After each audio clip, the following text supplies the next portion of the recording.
நல்ல ஜாலியாக ஃபன்ஃபுல்லாக friends R ஃபேமிலிஸோட enjoy பண்ணி பார்க்குற மாதிரியான ஒரு படத்தை தேடுறீங்களா? அப்போ உங்களுக்கான படம் தான் இந்த சாகசம். சாகசம் அப்படின்னு சொன்னோன்னா நம்ம பிரசாந்த் நடிப்பில் வெளிவந்த தமிழ் திரைப்படம் தான் நம்மளுக்கு ஞாபகம் வரும். ஆனால் இது ஒரு மலையாள திரைப்படங்க. கௌரி கிஷன், நரேன், பாபு ஆண்டனின்னு சொல்லி எக்கச்சக்கமான பேர் வந்து பார்த்தீங்கன்னா அந்த படத்தில் நடிச்சிருக்கிறாங்க. படத்தோட கதை வந்து ஒரு ஹைப்பர் லிங்க் ஸ்டோரி மாதிரி கனெக்ட் ஆகும். இதில் மெயின் கதை அப்படிங்கிறது நம்ம கௌரி கிஷனோட கதை. ஸோ இவங்க வந்து பார்த்தீங்கன்னா காதலிச்ச பையனோட சேர முடியாமல் அவங்க வீட்டில் வந்து பார்த்தீங்கன்னா வேற ஒரு பையனோட கல்யாணம் பண்ணி வைக்கிறதுக்கு பிளான் பண்ணுறாங்க.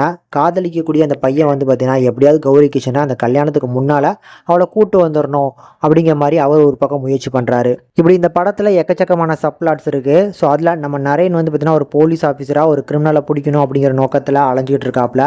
அந்த சைடில் வந்து பார்த்தீங்கன்னா நம்ம பாபு ஆண்டனி ஒரு அண்டர் வேர்ல்டு கிரிமினலாக வராரு. ஸோ அவருக்கு ஒரு விஷயம் தேவை. இந்த மாதிரி ஒவ்வொருத்தரும் கடைசியாக எப்படி கனெக்ட் ஆகுறாங்க அப்படிங்கிறது அந்த படத்தோட மிச்ச கதையாக இருக்கும்.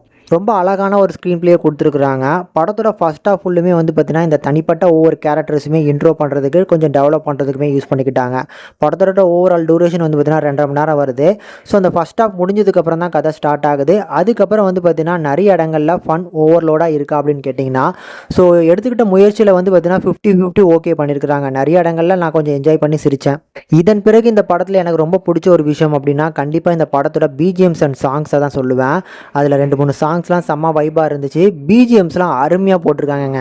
சில முக்கியமான இடங்களில் ஒரு நல்ல வைபை கொடுக்குது அப்படின்னா கண்டிப்பாக இந்த பிஜிஎம் சப்போர்ட் தான் இருக்குது அப்படின்னு சொல்லுவேன். இதை தாண்டி பர்ஃபார்மன்ஸில் எல்லாருமே சூப்பராக பண்ணியிருந்தாங்க. நரேன் இந்த படத்தில் வந்து பார்த்தீங்கன்னா எப்போவுமே நான் சீரியஸான ரோல் பண்ணி தான் பார்த்துருக்கேன். இந்த படத்தில் கொஞ்சம் காமெடியும் பண்ணுறாரு, அது நல்லா இருந்துச்சு. கௌரி கிஷன் ஒரு யூஸ்வலான லவ் பிளாட்டாக இருந்தாலுமே கண்டிப்பாக நல்லா யூஸ் பண்ணிக்கிட்டாங்க. பாபு ஆண்டனியோட ரோல் ஒரு வெயிட்டான ரோல் அப்படின்னு சொல்லலாம். ஓவராலாகவே எல்லா கேரக்டர்ஸுமே சூப்பரான பர்ஃபார்மன்ஸ். அண்ட் படத்தோட நெகட்டிவ்ஸ் அப்படின்னு கேட்டிங்கன்னா கண்டிப்பாக வந்து நான் டூரேஷனை சொல்ல மாட்டேன். 2.5 மணி நேரத்துக்கு மேலே டூரேஷன் வருது அப்படின்னாலுமே அவ்வளோ டூரேஷன் இருந்துமே கேரக்டர்ஸை இன்னும் கொஞ்சம் ஸ்ட்ராங்காக டெவலப் பண்ணியிருக்கலாமோ அப்படிங்கிற ஒரு ஸ்பேஸை யூஸ் பண்ணியிருக்கலாம் அப்படிங்கிற ஒரு தாட் மட்டும் என்கிட்ட இருக்குது. மத்தபடி பார்க்கறதுக்கு ஒரு நல்ல ஒரு ஃபேமிலி ட்ராமா கண்டிப்பாக ட்ரை பண்ணி பாருங்கள்.